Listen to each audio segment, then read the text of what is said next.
Hello again, it's Barbara Ann Foley from the Harwich Council on Aging, and with me once again is Attorney Arthur Crooks, and this is the second half of a two-part series. The first was on wills, and this one is going to be on trusts. So I'm going to let Arthur take it away because there's all kinds of trusts, and we're going to talk about a few of them anyway. Thank you, Barbara. Following up on the prior presentations, where I have indicated that everyone should have their basic documents in place, the power of attorney and the healthcare proxy being the foundation. And in our last session, we talked about wills, which are sort of the first floor of your house. Trusts are kind of the second floor. They're over and above the will, and in many situations they may be appropriate. In some situations they may not be. Professor Maitland, a very famous law professor years ago, said that in his opinion the trust is the greatest invention of the English common law. And I think that's interesting, the greatest invention. The trust is something that was made up hundreds and hundreds of years ago in medieval England. So quite frequently we'll get a call saying, I have to have a trust. And I'm always tempted to say, do you know what a trust is? No, but everyone has one, and I want one too. So when I give presentations and when I teach the course at the college, we start out, we're going to do basic definitions and explain just what a trust is. Why is it the greatest invention of the English common law? Professor Scott, who is the expert on trusts in this country, when I was in law school, his treatise on trusts was 23 huge volumes. So obviously we're going to be touching the very surface of it. Okay, what is a trust? This invention of the English law. Well, many, many eons ago in England, where all of our concepts of property law evolved, someone came up with the idea of the trust. And basically it is an invention. And when we have someone who's going to create a trust, we call him the settlor or the trustor. There's a number of names you can call him. And there's something that's going to go in the trust. And in the examples I usually use, it's either an automobile or it's $100,000. Legally, that's called the res, which is Latin for thing. Now, here's the concept that makes the trust so inventive and useful.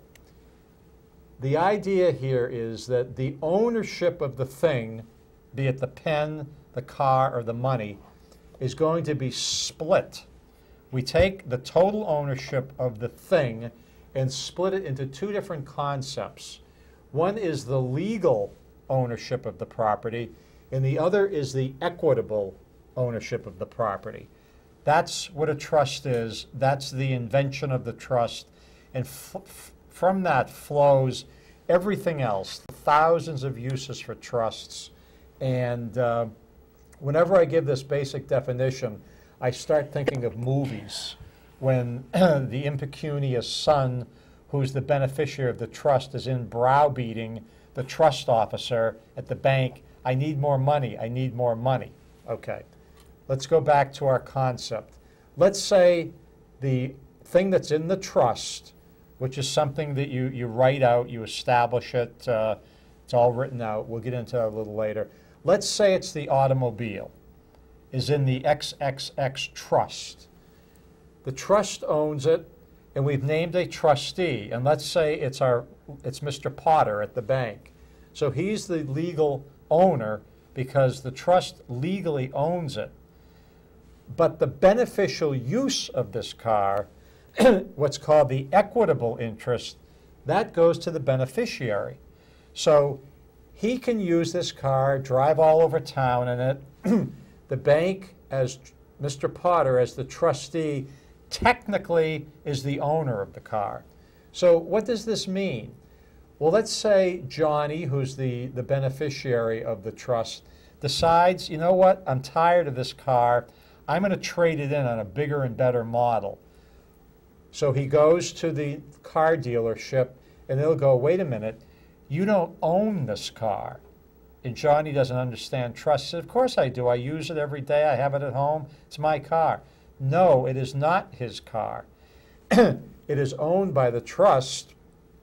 And given the fact that Johnny is impecunious, his father knew that. And that's why he established the trust for the car. So Johnny cannot go out and sell that car. He doesn't own it. The trust owns it. Now, if the trust so provides, the trust could sell it through the trustee, but Johnny can't. It's strictly for his use. He's the beneficiary of the trust. So let's use my second example. Instead of a car, father has put $100,000 in the trust. So the thing in the trust now is $100,000. It's technically owned by the trust through the trustee, who's Mr. Potter at the bank. For Johnny's benefit, Johnny does not own that $100,000. The trust may say, Mr. Potter, each year you will give Johnny the interest that that $100,000 is earning. He's entitled to that. You may also, in your discretion, give him 5% of the principal if there's a certain reason for doing that.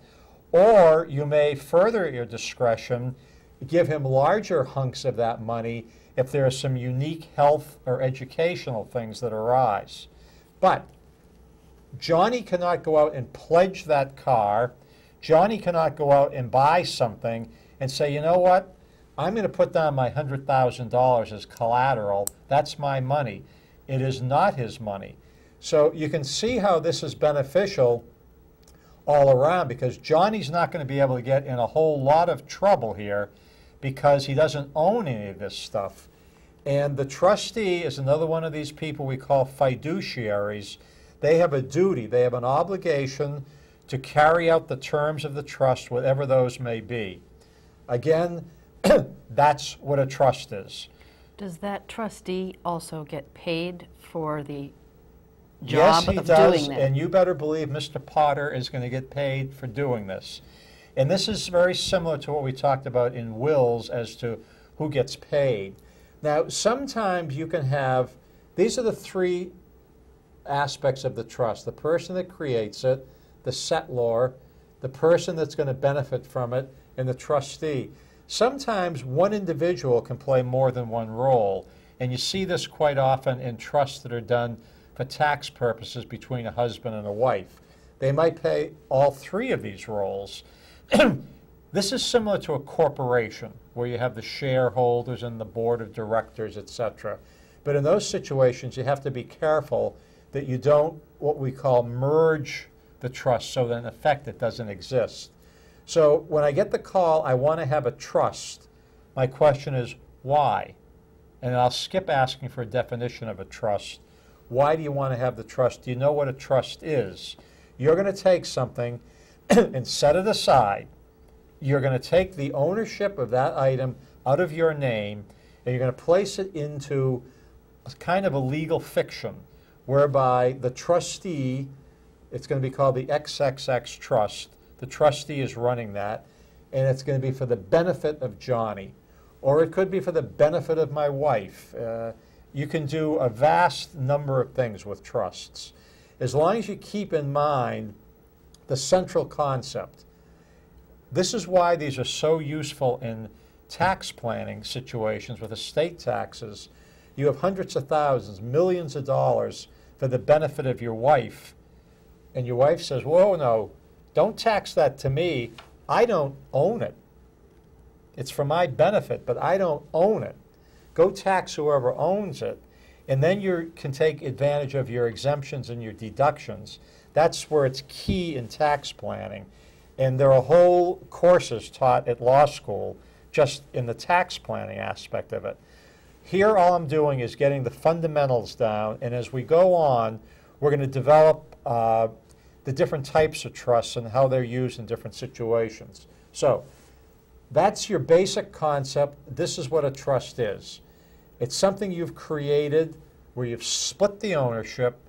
We have the legal owner who is the legal owner. It's not for his benefit other than the fee that he gets paid, but it's for Johnny's benefit, and Johnny's always getting in trouble, so we don't want him to own it.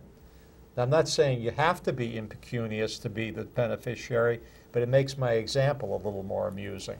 So, is there any time, like, do you have to put the trustee for 30 years or until Johnny turns 30 and then maybe he'll be responsible? Is there usually a time? there's an attorney in Boston that's been around for quite a while, and he'll pick up a trust and he'll thunder, "This is your Constitution." So everything that's going to affect that trust, when it vests, when it is over with, that's all going to be in the document. So you'll see some trusts that are 200 or 300 pages long. Wow. You'll see other that are 10 or 15. But a trust is a complicated document. So all of these things are going to be in the trust, okay? Which leads right into the different types and flavors of trusts. Trusts can be either revocable or irrevocable. What does that mean? If you have a revocable trust, that's a trust that can be amended and altered, etc., by the settlor, and he can just say, you know what, I'm just doing away with the whole thing. I don't think it's appropriate anymore. And once that's done, the trust itself will say what happens to everything that's in it. So that's totally amendable and changeable by the settlor. From that flows certain consequences, which will develop as we go along. Or you could have an irrevocable trust. That's a trust that after you create it, you cannot do away with it. I have a little box, that it's like a treasure box or a treasure chest. Once you've created that and you put something in it, you can't amend it, you can't change it. It's extremely difficult to do so unless there are provisions in the trust that allow you to. Why do we do that? Because different consequences occur as to tax-wise and all the different type of planning we're going to do with trusts, depending on if it's revocable or irrevocable. So those are your two types of trusts in general. And then these are ways that these trusts can come about. And I put up here the legal names, inter vivos. That means during life. That's a trust that you've created while you're alive. You and your lawyers and the banker create the trust. Now, there's another way a trust can be created, and that is inside a will. And those are called testamentary trusts. And all that means is that's a trust that's created inside a will. So it's not going to come into being until someone dies and that will is probated, then that trust blooms. And there's a lot of reasons why we like those in certain planning areas. So again, we're looking at a vast, vast field, thousands of different types of trusts. And eventually we're going to focus on maybe 3 or 4 that are useful in our planning situations. So I just want to go over it now, just general trust concepts. We've established what a trust is, the different flavors, and how they come about. And we generally want to put this in writing. And the writing has to show that, in fact, we're trying to create a trust. The writing has to show basically, yes, I'm conveying something into the trust, and I want so-and-so to be the trustee, and I want it for the benefit of someone. You would want your written document to show that. You have to show an intent that this is what you're doing. I'm not creating a will or something else. I'm creating a trust where we have all of these basic concepts in place. Unlike a will, does this person that wants to create this have to be competent? We are going to, yes. We're going to assume that that person is competent. Now, and that's something I've really never thought about or talked about. Everyone is assumed to be competent until you prove otherwise. So if you have, let's say we have an elderly man that's worth a lot of money, and he creates a trust, and he leaves it for the benefit of that new 23-year-old housekeeper he just got in this morning. He may have some, his kids challenging that trust in that he was not competent to do it. So yes, you have to be competent. You can have oral trusts. I've never seen one, but that's, that's possible. You have to have something in the trust. The trust has to be jump-started. So lots of times you'll see these family trusts that are funded with $10 or a dollar. Someone has told me when you go in these old firms in Boston, you go back in the vaults, you'll see all the trusts with these ancient $10 bills pinned to them. Because What a riot. you have to have something to, and I jump-starting it, you know. So the dollar bill, the $10 bill. I did that for a while, but I was always losing the money. So they're not quite as fussy about it now, but the real old-timers, that was to show that you've actually jump-started because it's dormant until you've got something in there. So you establish the trust, and maybe it's not going to be funded until you die, decades from now. But you want it to be alive, and having the dollar or the $10 accomplishes that. We want to be able to identify the beneficiary. I mean, the beneficiary could be Johnny, it could be all my children, it could be all my nephews, it could be any type. PCA. Right, it could be anything. It can be a charity. As I said before, this is a vast, vast area, and all I want to do is sort of hit on the high points. Now, one of the things that I've always found amusing, and when I'm teaching my course I talk about this, your trust has to have a valid purpose. And by that, we want something that it's legal, we hope, and doesn't violate public policy.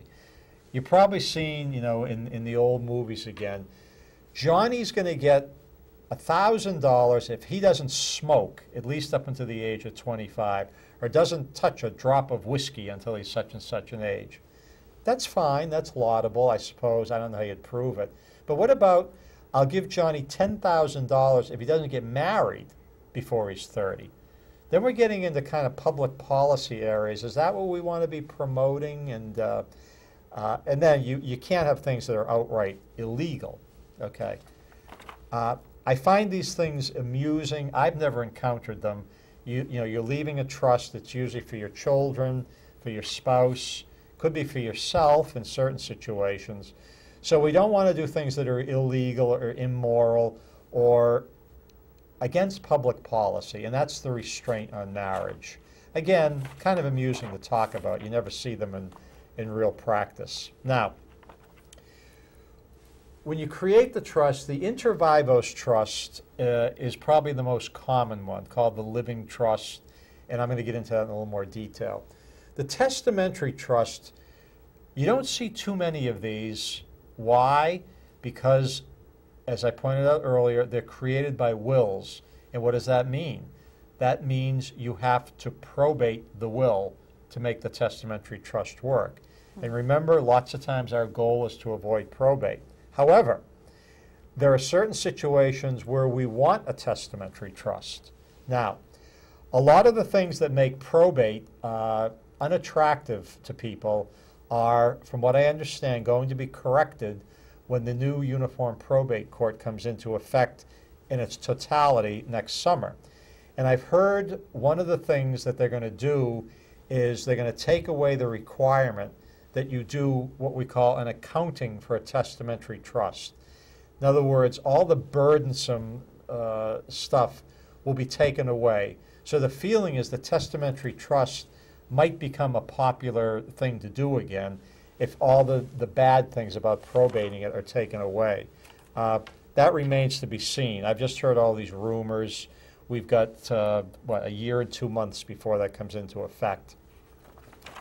Okay, so we've already talked about the revocable, the irrevocable. What are we going to fund this trust with? I've already given you examples of the car. I don't see too many trusts with a car in it. But I know at one point Roy Cohn, the famous McCarthy lawyer, at one point owned nothing because of his IRS problems. His underwear and his toothbrush were in trusts. That way, when the IRS came knocking at the door and he had a nice suit on and he was combing his hair, he'd say, "I don't own anything. It's all in a trust. Everything that you see here is in a trust," meaning, Mr. IRS agent, you can't go after it through me because I don't own it, okay? So in his case, everything that he had or used was in a trust to avoid liability to the IRS. So what can you put in a trust? Well, the usual thing that goes into trust is money, is the cash. You know, the $1 million, the $5 million for Johnny's benefit, for the benefit of my children, $100 million. You don't want them to have their hands on it. In this way, you have control over it. And remember, you may be gone, but your trust can go on forever. There's some real arcane rules of how long trusts can last, but those have been done away with. And you'll occasionally see ads for dynasty trusts, trusts that can go on forever. Someone once figured out that if these trusts go on forever, within 50 or 60 years, 300 families will own the whole earth. Okay, whether that's going to happen or not, I don't know, since they've done away. In the old days, trusts could not go on forever just because of this reason. They didn't want wealth to just keep on accumulating forever, but those things have been done away with. Okay, cash, stock, all sorts of stock and trust, the AT&T stock, this kind of stock. My whole brokerage account will go into the trust. Then mutual funds, we start getting very involved. You know, the pension plans, the qualified plans. And again, as I pointed out in wills, once you start getting into putting the IRAs and everything in conjunction with trust, we're into a vastly complex area. The book on it is 600 pages long. And the first thing in the book is a letter from the author, Natalie Choate, to Barney Frank, who's now head of that committee. Please, Barney, make this stuff simpler. And she's the leading expert in the country, and I sometimes wonder if she has complete control of it. So once again, we're getting into, we're just hitting the high points. Now, as I pointed out in our last talk, Massachusetts has all sorts of strange animals running around the legal landscape. And one of these is something called a nominee trust or a realty trust. And when I used to live in Nantucket, it seemed as though half the property over there was owned by these nominee trusts. Guess what? They're not really trusts. They don't have this breakdown of the equitable ownership, the legal ownership. It's really what we call an agency relationship. And I'm not going to get into defining all of that. But the real reason people use these nominee trusts is so you don't know who owns the property. So you can go to the Registry of Deeds and see the XXX nominee trust owns this parcel of land. Well, who are they? What is this? The true owners are put on what's called the Schedule of Beneficiaries. And that could be Johnny owns it all, I own it all, my wife and I both own it 50%, my wife's trust owns it 50%, and I own it 50%. That sheet of paper, the Schedule of Beneficiaries, is not recorded. So when you hear people talking about a nominee trust, it's not really a trust, but it's called a trust, and it causes no end of problems. Now, this is something that's very, very current. Lots of times you're going to put real property in the trust. You're going to put the home in the trust. And this happens all the time. And there's some caveats we're going to talk about when you put your home in the inter vivos trust. There's reasons to put your home in the irrevocable trust. But one of the drawbacks to putting your house in a trust has always been that technically your homestead does not work if your house is in a trust, because what's a trust again? You don't really own it anymore. Remember this fiction of what a trust is. The trust owns it, and the homestead is on you as an individual, okay? And this has always been a big problem. And I will tell people that I have very few people that have ever had, well, I've had no people that have ever had to utilize their homestead. However, as we're recording this, there's a bill in the legislature in Massachusetts that's going to change that and allow you to retain your homestead protection if your house is in a trust.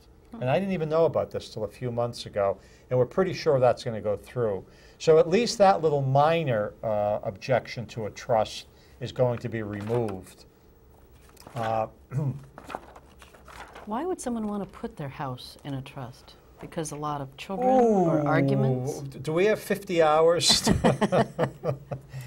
There's a lot of reasons, and I'm going to get into that at the end when I give a synopsis of why people do different things.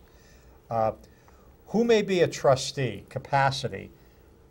Barbara brought up the fact, what if you have a incompetent settler?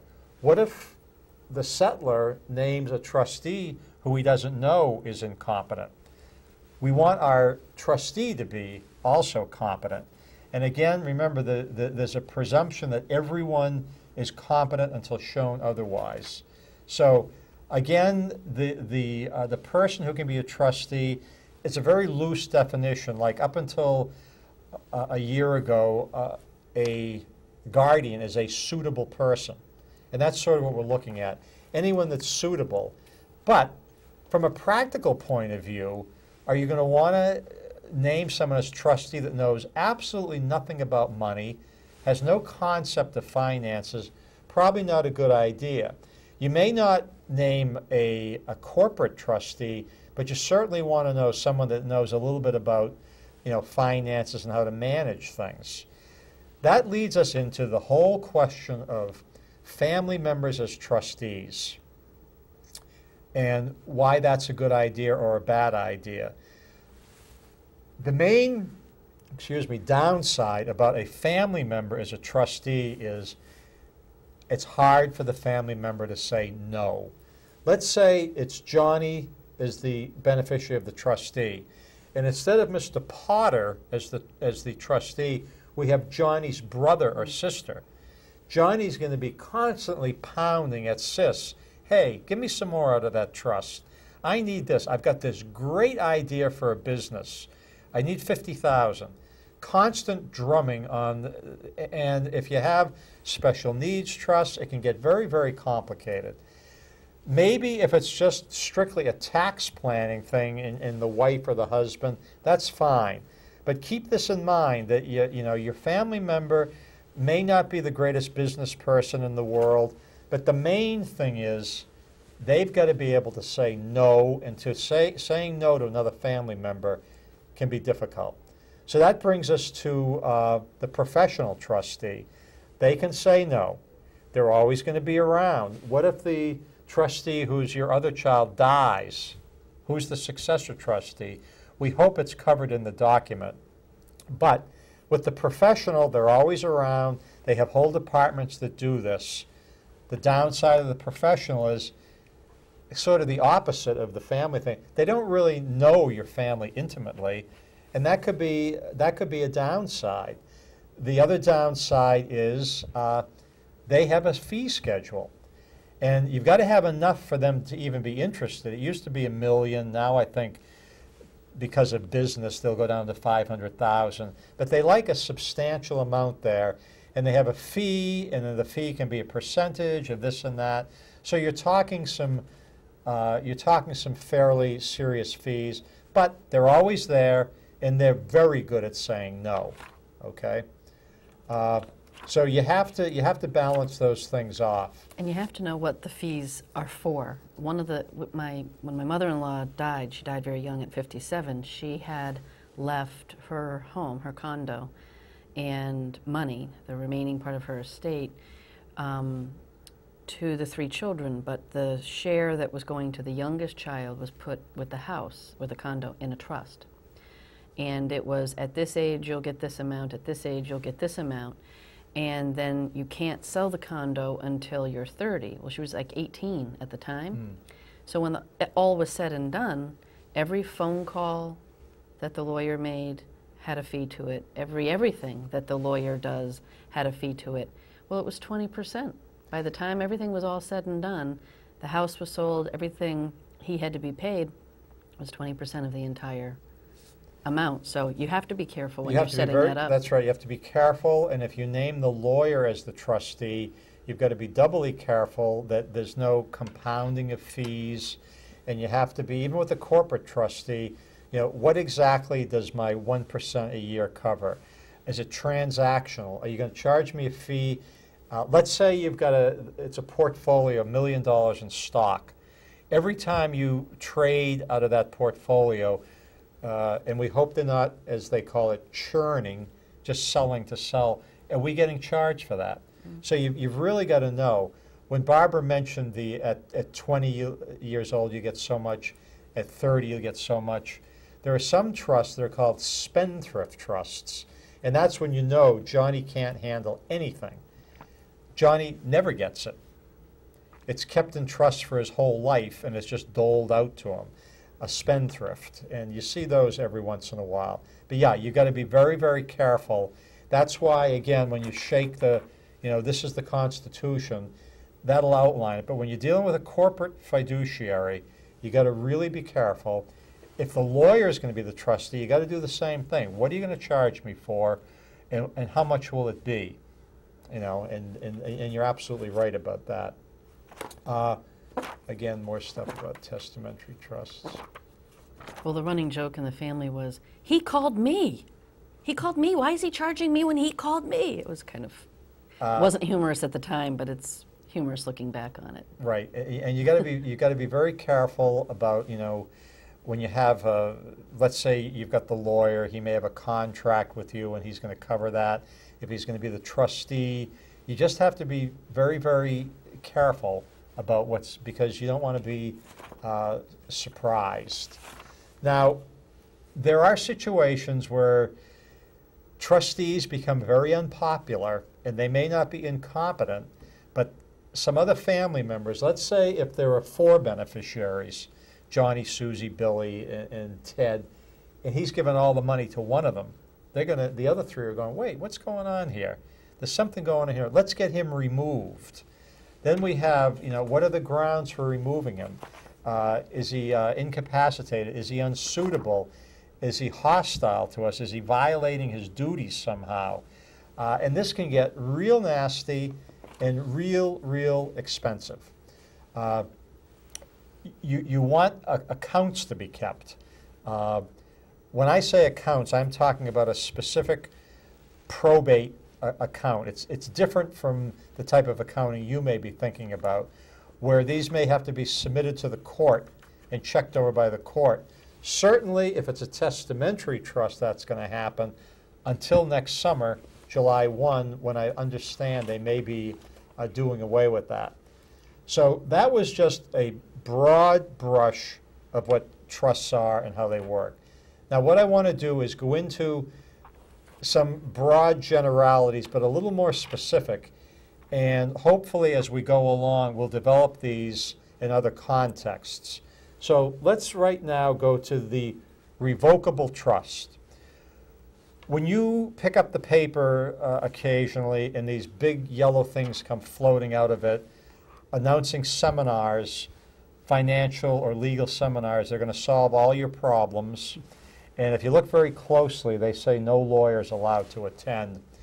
Generally, the key document that is going to be discussed at this seminar is the revocable trust, the revocable inter vivos trust. So that's a revocable trust created during life. And they can be called family trusts, living trusts. They have all different types of names. I have a book here. It's not mine. Living Trust, Living Hell. Okay. Now, trusts are fine if you know what they're for and they're for a proper purpose. So the reason that trust is going to be sold to you is to avoid probate. My brothers and sisters all live in California, and they all have trusts. And I'll say, well, why do you have trusts? Well, because everybody has a trust here. So I tried to nail my brother down last year as to why he has a trust, because I couldn't see any reason for it. Well, because I want to avoid probate. I said, well, you and your wife own everything jointly. You're going to avoid probate. And here's the other one that they use. Well, when I die and I have a will that has to be probated, I don't want people reading it over at the probate court. And I had to say, Dick, I hate to introduce this reality to you, but if and when you pass away, I don't think a line is going to be forming at the Santa Clara probate court to read your will. Now, here in Barnstable County, time and again, there's people in there, I want to see the Kennedy will. I want to see the Kennedy this, the Kennedy that. Okay, granted that happens. But if this will is being presented to you to avoid probate, remember what we talked about with wills. If you and your wife own everything jointly, it's not going to go through probate anyway, okay? Now, or if it has named beneficiaries on it, it's not going to go through probate. So to get the living trust to avoid probate, lots of times doesn't make sense. Now, if you're a single person or your spouse has already passed on, there may be some further reason to do it. Where I think these trusts come into play is in tax planning, estate tax planning. So that means at the Massachusetts level, we're talking about $1 million, and the feds last year left off at $3.5 million. But it doesn't exist right now. It's like we're just wandering around in the desert. So we generally tell couples, before you have tax concerns, take your exemption level, which is $1 million. So for a couple in Massachusetts, we're talking around $2 million before you should be concerned about estate taxes in Massachusetts. At the federal level, all we can go by is what it was on the last day of December, which 3.5 million times 2 is 7 million. So that's not a lot of people that have $7 million to be concerned about. And they, yes, will be using these trusts to do their tax planning. But here's something you've got to be extremely careful of. Remember I told you you can put anything in a trust, and you could put your house in a trust. You could put your home, you and your spouse can put your home in a revocable inter vivos trust so it'll pass down. But if you ever have to go into a nursing home and want to do mass health planning or get mass health to pay for it, you have just removed your house as a non-countable asset. Means they don't count it or hold it against you. You've now made it into a countable asset. You've changed your castle into a little pot of gold, and your house is now completely exposed to the nursing home, so to speak, if you apply for mass health. We spend a lot of time taking houses out of these trusts because a lot of people don't understand the implications of doing this. And that's a thing you've really got to be aware of. Okay, so that's revocable trusts. And where are those used? Those are used in tax planning, which we'll talk about at some other time. Now, irrevocable trusts, those sometimes are trusts that were revocable inter vivos trusts done for tax planning between husband and wife, and now one of the spouses has passed away. At that point, the trust locks in and becomes irrevocable. And this is all for trust reasons, very complicated. We'll get into it later. However, since a major change in the federal law about 4 years ago called the Deficit Reduction Act of 2005, the planning that we do for people who are exposed to nursing home expenses has changed drastically. And we're going to talk about that in another session. But because of these drastic changes, what you're seeing more and more of, people who are doing this planning, trying to preserve their house, are going to be using these irrevocable trusts because of the changes that were rendered by the Deficit Reduction Act of 2005. And I think we're going to spend a lot of time talking about that because remember, you're now taking your most valued asset and putting it into something that you can't undo. And that's why people do it, because that will pass muster with the mass health people, whereas putting your house in the revocable living trust does not pass muster. As a matter of fact, it puts you in a much worse situation. And a lot of people just don't know this, and it's extremely important that you know it, or know the ramifications of anything. When you start changing the title to your house, be very, very careful, because you're talking about your major asset, and you don't want to get yourself in a pickle, which is very easy to do. Now, testamentary trusts. Most lawyers don't like them. Oh, you have to go through probate. You have to do all this probate accounting. You don't want to do that. However, in mass health land, again, nursing home, remember when I pointed out initially when we were talking about your estate planning, Roman numeral 1 is your stuff and your will.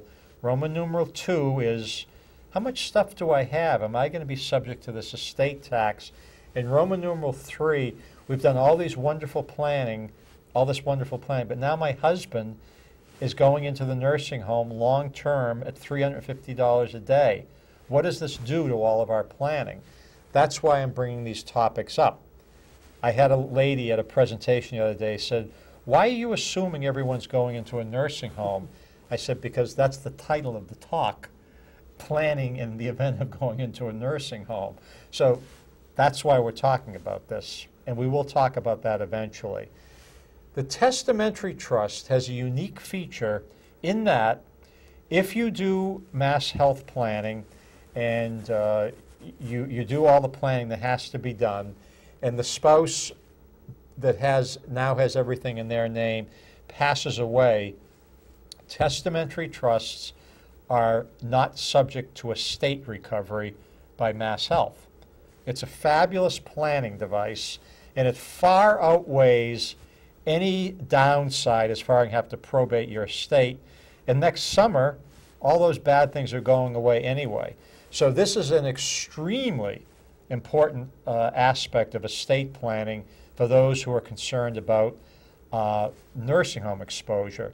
A very prominent attorney calls it the hidden jewel of Massachusetts estate planning. Would that be subject to that 5-year look back? In other words, would you have had to do the testamentary will part 5 years prior? The 5-year look back period and the disqualification and what you can do and what you can get, I'll sometimes say it's like comparing apples to elephants to plows. It's yes and no. It's all over the place. This would be no because it's your will when you die. Putting the home in the irrevocable trust is yes. Okay. That's a 5-year look-back period. So when you come in and you're 97 years old, we're going, how long do people live in your family? Do they live to be 120? That's going to be subject to the 5-year. The problem with the revocable, because you can always change it, your 5-year period never ends or starts. It's just out there forever. So you could do this 30 years ago and still have a problem. Okay, so the testamentary trust, very, very important role in nursing home planning. Then there's a whole other group of trusts that Barbara had asked me about earlier, and these are called special needs trusts. If you have someone in your family who's disabled, and by definition, if you go into a nursing home permanently, I think we can pretty much assume that you're a disabled person at that point, more than likely through Alzheimer's. So you can also take advantage of these, and in effect, that's what the testamentary trust is. It's a trust for a disabled person who, more often than not, is your spouse in the nursing home, and they're probably disabled because of a dementia type thing. Now, the special needs trust is your child or sometimes your grandchild that has a special need, has never been able to work or had very limited work experience, and they receive a government benefit. And that government benefit can be impacted by your leaving them money or giving them money.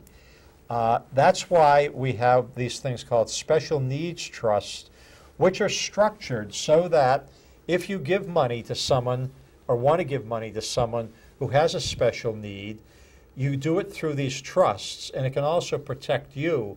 Quite often it can be a win-win situation. And these special needs trusts come in two major types. Something that we call shorthand a D4A trust. That is for the money of the special needs person. Quite frequently, and I have one of these cases, someone's in a horrendous accident and gets $5 or $6 million and will never work again, and is going to be on Social Security disability forever. These trusts are established with the person's money. It was their money, it was their accident. Very highly technical rules that we'll talk about. Then on the other side of the ledger is what we call the third-party special needs trust. This is when you're going to leave your money to your special needs child, or that Uncle Louis, we find out about Uncle Louis before he writes his will, and we'll say, Uncle Louis, I know you want to leave $1 million to your nephew, but don't leave it outright to him because he'll lose his benefits. Leave it to the Johnny Smith Special Needs Trust, and that way it'll bypass. So again, the Special Needs Trust, we could spend hours and hours on those. So what I've just done now is given you the basics. So when people are talking about a trust, you'll know what it is, and you'll want to say, well, is that a revocable trust or an irrevocable? Is that a inter vivos, that's the legal term for it, a living trust, or is that a trust that was created in a will? And then, you know, are we talking special needs trusts, or are we talking some of these other things? Each one of the types of trusts I just talked about have a whole different set of implications depending on why they're being used. That's why I'm right back to the beginning. I need a trust. Why? What's it going to be for? Let's avoid living trust, living hell, if possible. Let's use our trust, Professor Maitland's, the greatest invention of the common law. Let's use it for what it is properly for in our context, and then we have a wonderful, wonderful device. And that's trusts in a nutshell, more to come.